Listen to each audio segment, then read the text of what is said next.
The BRDM-2 is a common foreign reconnaissance and anti-tank vehicle. The OPFOR fields captured BRDM-2s alongside Vismods based on altered Humvees. However, it is not the equipment which characterizes the OPFOR, but their relentless training.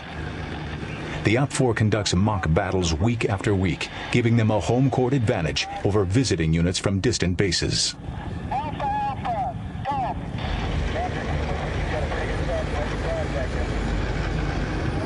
We know the terrain, command and controls it through, such that everybody understands it, such that if the key leaders are killed, everybody knows they can still keep on attacking and all this. And like I said, the last thing is knowing the terrain. And since we know the terrain, we know where all the washes are, the hills, what we're talking about, where we have to go. So consequently, we had the advantage over them. The OPFOR units not only have the advantage of training and terrain, they often have manpower advantage.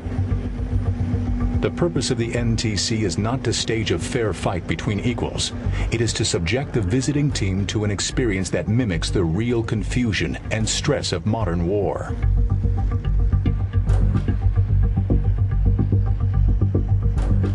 This is a very stressful place. Stress of the environment. There's not much joy out there in terms of living out there.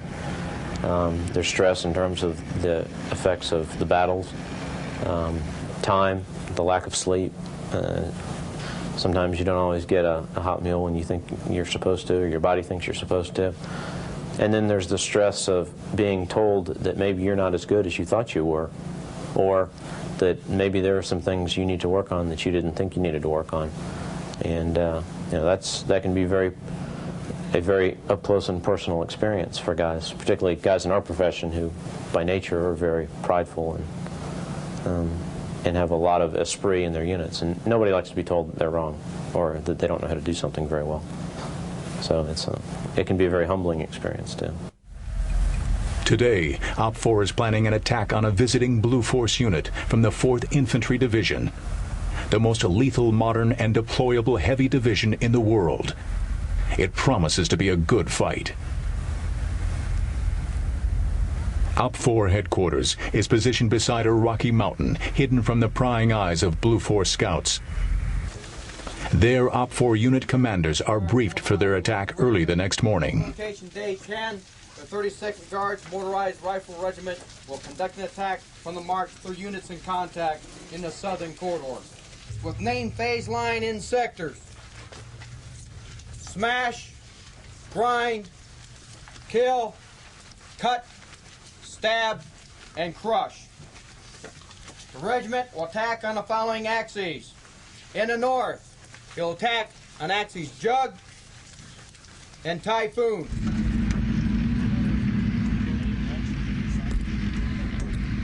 OPFOR crews ready their 40 tanks and other vehicles for the next day's engagement. They have no intention of letting the age of their repurposed vehicles keep them from victory.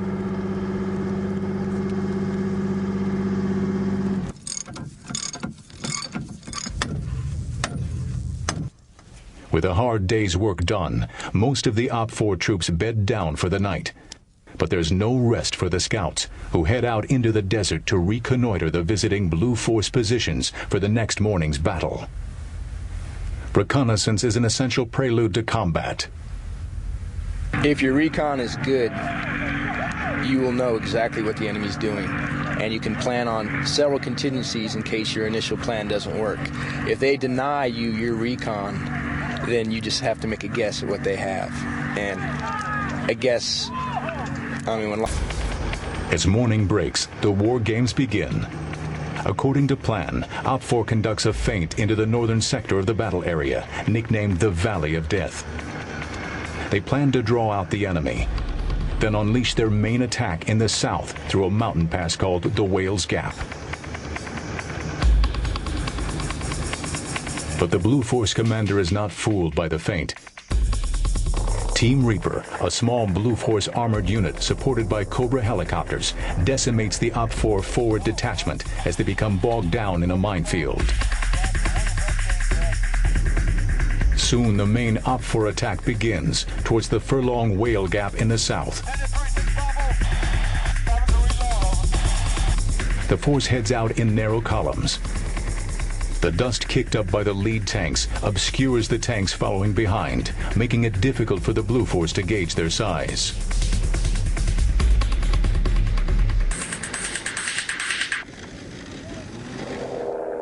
The Blue Force commander sends out scout helicopters to determine the location and direction of the main body of the attacking OPFOR.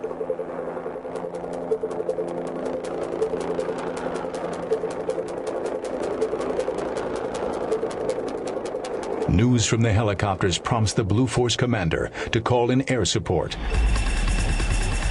4 Blue Force A-10 attack aircraft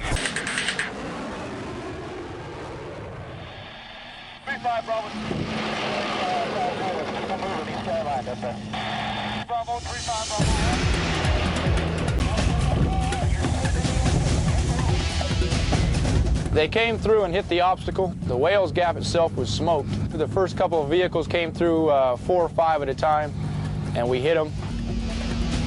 In spite of their losses, OPFOR still has the advantage in numbers. OPFOR commanders conduct a flanking maneuver, and the tide begins to turn. Over a mile away, the Blue Force M1 Abrams tanks swing into action in an attempt to repulse the OPFOR attack.